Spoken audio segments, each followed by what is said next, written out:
என் நெஞ்சில் குடியிருக்கும் என்னுடைய தோழர்களுக்கும் தோழிகளுக்கும் என்னுடைய வணக்கம் வணக்கம் வணக்கம்.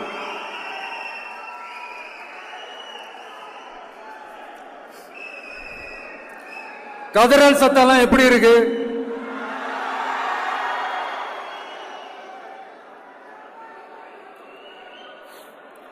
தமிழுக்கு அமுதென்று பேர், அந்த தமிழ் இன்ப தமிழங்கள் உயிருக்கு நேர். இன்னைக்கு தமிழ்நாடு இருக்கிற சூழல்ல நாம் ஒரு புதிய வரலாற்றை படைப்பதற்கு தயாராக வேண்டிய அவசியத்தை நீங்க எல்லாருமே நல்லா புரிஞ்சு வச்சிட்டு இருப்பீங்கன்னு நான் நம்புறேன். அரசியல்னா என்னங்க? ஒவ்வொரு குடும்பமும் நல்லா வாழணும்னு நினைக்கிறது அரசியலா? இல்ல ஒரே ஒரு குடும்பம் மட்டும் தமிழ்நாட்டை சொரண்டி நல்லா வாழணும்னு நினைக்கிறது அரசியலா? நீங்களே சொல்லுங்க, எது அரசியல்? எல்லாருக்கும் நல்லது நடக்கிறது தானே அரசியல். அதுதான் நம்ம அரசியலும். காட்சிக்கு திராவிடம், ஆட்சிக்கு திராவிட மாடல்னு தினம் தினம் மக்கள் பிரச்சனைகளை மடைமாற்றி மக்கள் விரோத ஆட்சியை மன்னர் ஆட்சி போன்று நடத்துற இவங்க நமக்கு எதிராக இவங்க பண்ற செயல்கள் ஒன்னா ரெண்டாங்க. மாநாட்டில் ஆரம்பிச்சதுங்க. மாநாட்டில் ஆரம்பிச்சு அதுக்கப்புறமா நான் கலந்துகிட்ட அந்த புத்தக வெளியீட்டு விழா, நான் பறந்து போன அன்னைக்கு நம்மளுடைய 2ஆம் ஆண்டு துவக்க விழா அன்னைக்கெல்லாம் சிட்டிக்குள்ள எந்த ஹாலும் எந்த கல்யாண மண்டபம் கொடுத்துடக்கூடாதுன்னு அங்க போய் மகாபலிபுரத்தில் போய் அந்த ஃபங்க்ஷனை பண்றோம். ஏன் இன்னைக்கு பொதுக்குழு வரைக்கும் எங்கெல்லாம் எப்படியெல்லாம் தடைகள்?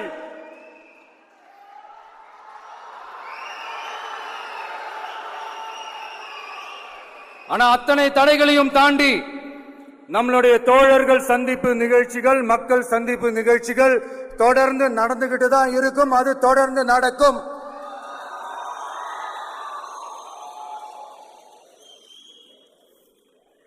நம்மளுடைய தோழர்கள் அர்ஜுன் பிரதர், நிர்மல் குமார் பிரதர், நம்ம ரமேஷ் பிரதர், இவங்கெல்லாம் போட்டு அடி அடி நடிக்கிறாங்க.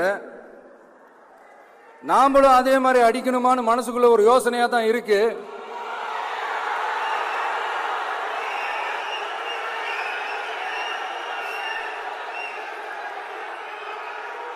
ரைட்.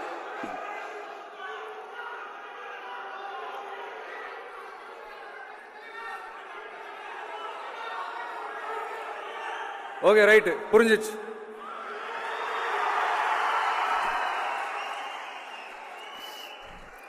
மாண்புமிகு மன்னராட்சி முதல்வர் அவர்களே,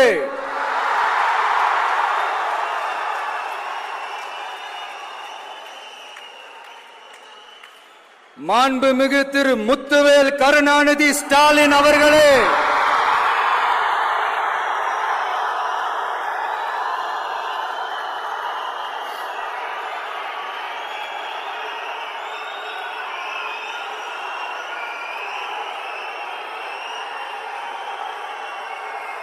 பேரை மட்டும் வீராப்பா சொன்ன பத்தாதவர்களே, செயல்லையும் ஆட்சியிலையும் அதை காட்டணும் அவர்களே. ஒன்றியத்தில் பாஜக ஆட்சியை ஒரு பாசிச ஆட்சின்னு அடிக்கடி அறைகூவல் விடுத்துவிட்டு இங்க நீங்க பண்ற ஆட்சி மட்டும் என்னவா? அதுக்கு கொஞ்சம் கூட குறைவில்லாத அதே பாசிச ஆட்சி தானே. ஒரு கட்சி தலைவனா ஜனநாயக முறைப்படி என் கழக தோழர்களையும் என் நாட்டு மக்களையும் பார்க்கறதுக்கோ சந்திக்கிறதுக்கோ தடை போடுறதுக்கு நீங்க யாருங்க?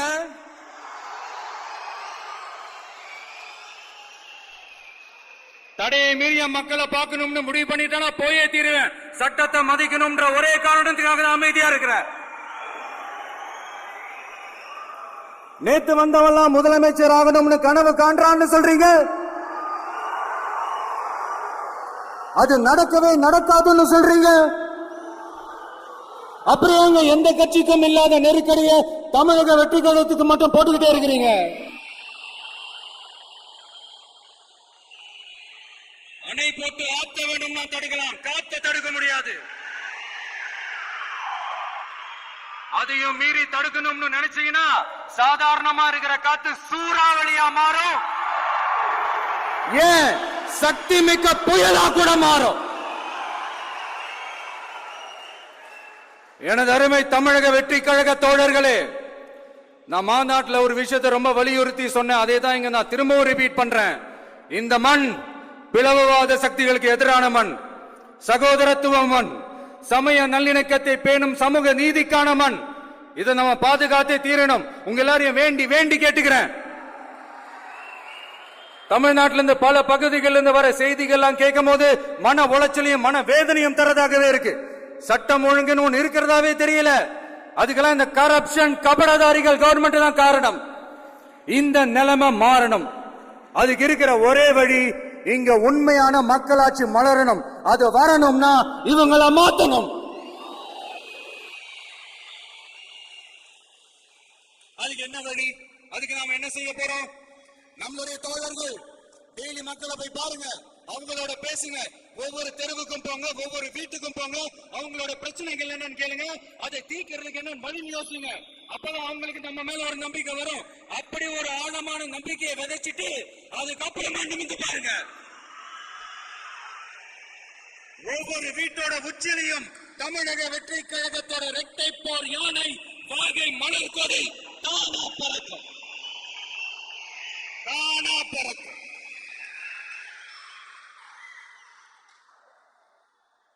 மாண்புமிகு மன்னராட்சி முதல்வர் அவர்களே, உங்க ஆட்சியை பத்தி கேள்வி கேட்டா மட்டும் ஏன் சார் உங்களுக்கு இவ்வளவு கோபம் வருது? நீங்க ஒழுங்கா ஆட்சி நடத்திருந்தீங்கன்னா பெண்கள் பாதுகாப்பு ஒழுங்கா இருந்திருக்கும், சட்டம் ஒழுங்கு சரியா இருந்திருக்கும். பச்சை பிள்ளைங்க, படிக்கிற பிள்ளைங்க, சின்ன பொண்ணுங்க, வீட்டுல இருக்கிற பொண்ணுங்க, வேலைக்கு போற பொண்ணுங்கன்னு இவங்க எல்லாருக்கும் நடக்கிற கொடுமைகளை சொல்ல முடியல சார்.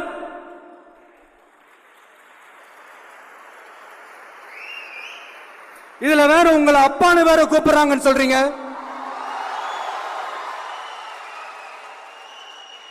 தினம் தினம் உங்களுடைய இந்த கொடுமைகளை அனுபவிச்சுட்டு இருக்கிற என்னுடைய சகோதரிகளான தமிழ்நாட்டு பெண்கள் தான் உங்களுடைய அரசியலுக்கே ஒரு முடிவு கட்ட போறாங்க, உங்களுடைய ஆட்சிக்கே ஒரு முடிவு கட்ட போறாங்க, உங்களுடைய இந்த அரசியல் வாழ்க்கைக்கே ஒரு முடிவு கட்ட போறாங்க.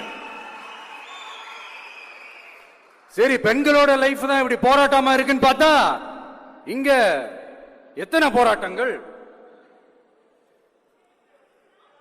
பரந்தூர் போராட்டம், அரசு ஊழியர்கள் ஆசிரியர்கள் போராட்டம், போதைப் பொருள் எதிர்ப்பு போராட்டம், வரி உயர்வு போராட்டம், மீனவர்கள் போராட்டம், போக்குவரத்து ஊழியர்கள் போராட்டம், சாதிவாரி கணக்கெடுப்பு போராட்டம், சாம்சங் தொழிலாளர்கள், டங்ஸ்டன், விவசாயிகள் போராட்டம், மின்கட்டண உயர்வு எதிர்ப்பு போராட்டம், இஸ்லாமிய அமைப்புகள், செவிலியர்கள், மருத்துவர்கள், இந்த மாதிரி போராட்டங்கள். இதெல்லாம் சும்மா சாம்பிள் தான். இது இன்னும் சொல்லிட்டே போலாம், இந்த நாள் பத்தாது. ஆனா இந்த எல்லா போராட்டங்களுக்கும் தமிழக வெற்றி கழகம் கூட நிற்கும்.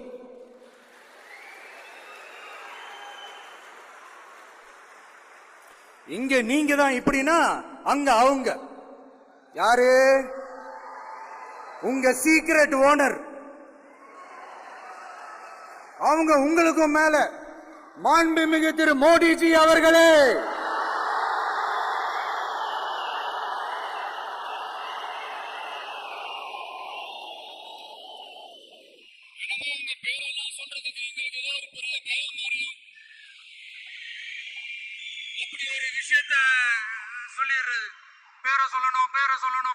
ஒரு படத்துல சொல்லுவேன், லியோ பாக்கணும், லியோ பாக்கணும், லியோ பாக்கணும்.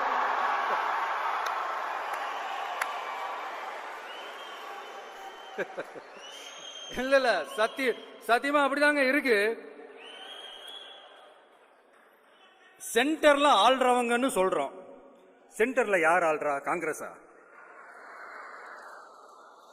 இங்க ஸ்டேட்ல ஆள்றவங்கன்னு பேசுறோம். இங்க யார் ஆள்றா? அதிமுக. அப்புறம் என்ன பேரை சொல்லணும், பேரை சொல்லு, புரியலையே. நீங்க தானே கேட்டீங்க, வச்சுக்கோங்க.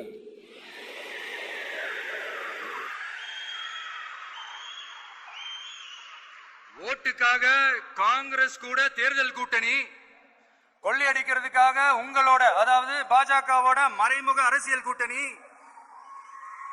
இப்படி உங்க பேரை சொல்லியே மக்களை ஏமாத்துறதும், உங்க பேரை சொல்லியே மக்களை பயமுறுத்துறதும், இப்படி இந்த கரப்ஷன் கபடதாரிகளுக்கு மறைமுகமாக உதவும் உங்க அரசுக்கு ஏஞ்சி தமிழ்நாடு தமிழர்கள்னாலே அலர்ஜி.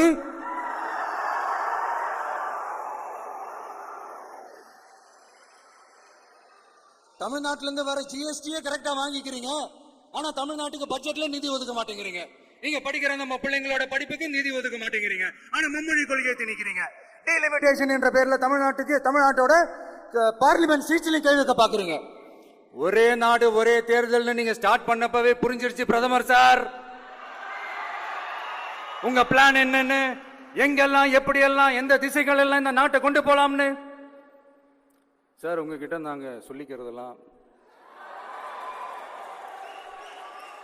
தமிழ்நாட்டை கொஞ்சம் கேர்ஃபுல்லா ஹேண்டில் பண்ணுங்க சார். ஏன்னா தமிழ்நாடு பல பேருக்கு தண்ணி காட்டின ஸ்டேட் சார், பல பேருக்கு தண்ணி காட்டின ஸ்டேட் சார். பார்த்து செய்யுங்க சார், மறந்துடாதீங்க சார்.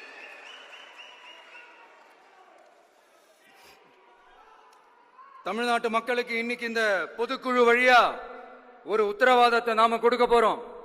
நம்ம ஆட்சி, அதாவது உங்க ஆட்சி, உண்மையான மக்களாட்சி.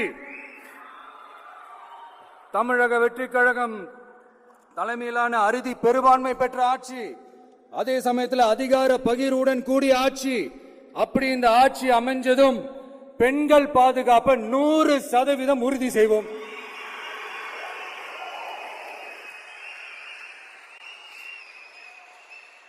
சட்டம் ஒழுங்கு ரொம்ப முறையா ஸ்ட்ரிக்டா வச்சிருப்போம்.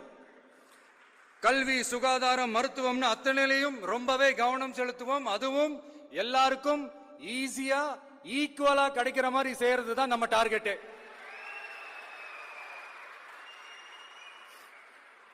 அரசு ஊழியர்கள், ஆசிரியர்கள், போக்குவரத்து தொழிலாளர்கள், மின்சார வாரிய ஊழியர்கள்னு தொழிலாளர்கள் பக்கமும் நாம கண்டிப்பா துணையா நிற்போம். ஏன்னா நாம எப்பவுமே உழைக்கிறவங்க பக்கம்தான்.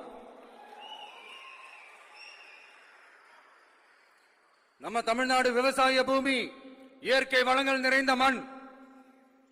இந்த விவசாயத்துக்கும் இயற்கை வளங்களுக்கும் எதிரா எந்த விதமான ஒரு திட்டத்தையோ நடவடிக்கையோ கொண்டு வர்றதை எங்களால் ஏற்கவே முடியாது. எங்க மண்ணை, மக்களை பாதிக்கிற மாதிரி திட்டங்களை தயவு செஞ்சு செயல்படுத்தாதீங்க, அதை நாங்கள் எதிர்க்கவே செய்வோம். தமிழ்நாட்டை எல்லா வகையிலும் பாதுகாக்க வேண்டியது எங்களுடைய உரிமை, கடமை, கொள்கை எல்லாமே. The fundamental strength of politics is uncompromising principles and ideologies. Periyar's social justice, Kamaraj's honest administration, Ambedkar's equal justice and equal opportunity, Velu Nachiyar's social inclusivity and communal harmony, Anjali Ammal's fighting for water resources were the reasons for choosing them as our party's ideologues and policy leaders. I would like to mention here with pride that we are the first political party to declare two historic women icons who are India's freedom fighters from Tamil Nadu as our party's ideologues and policy leaders. இப்படி ஒரு ஆழமான நம்பிக்கையுடன் வரும் 2026 தமிழ்நாடு சட்டமன்ற தேர்தலில் ஒரு மாபெரும் அரசியல் மாற்றத்தை கொண்டு வந்து மக்கள் சக்தியின் உதவியுடன் மக்கள் விரும்புகிற ஒரு நல்ல அரசை அமைப்பதில் உறுதியாக இருப்பதால் அதை தடுக்கிறதுக்குன்னு சில பேர் பகல் கனவு காண்பார்கள் இல்லையா? அவங்க எல்லாருக்குமே சொல்லிக்கிறது ஒண்ணுதான், காற்று, மழை, வெயில், இயற்கையை யாரால் கட்டுப்படுத்த முடியும்? யாரால் தடுக்க முடியும்? இவையெல்லாம் கடவுளால் உருவாக்கப்பட்டவை. அப்படிதான் எம் மக்களுக்கான அரசியலையும் யாராலும் தடுக்க முடியாது. அரசியல் சூறாவளியையும் தேர்தல் சுனாமியையும் தடுப்பார் எவர். அப்படிதான் எம் மக்களுக்கான அரசியலையும் அந்த வெற்றியையும் யாராலும் தடுக்க முடியாது. அப்படி தடுக்கணும்னு நினைக்கிறவங்களோட கனவு ஒரு நாளும் மெய்ப்படாது. Before concluding my speech, few words from William Blake. Men may come, men may go, but I go on forever.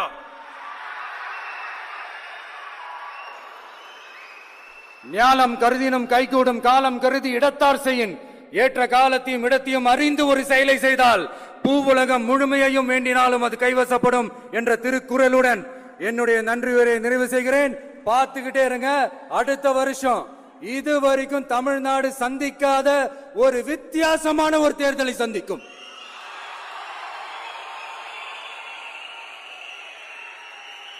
ரெண்டு பேருக்கு நடுவுல தான் போட்டியே. ஒன்னு டிவிகே, இன்னொன்னு டிஎம்கே.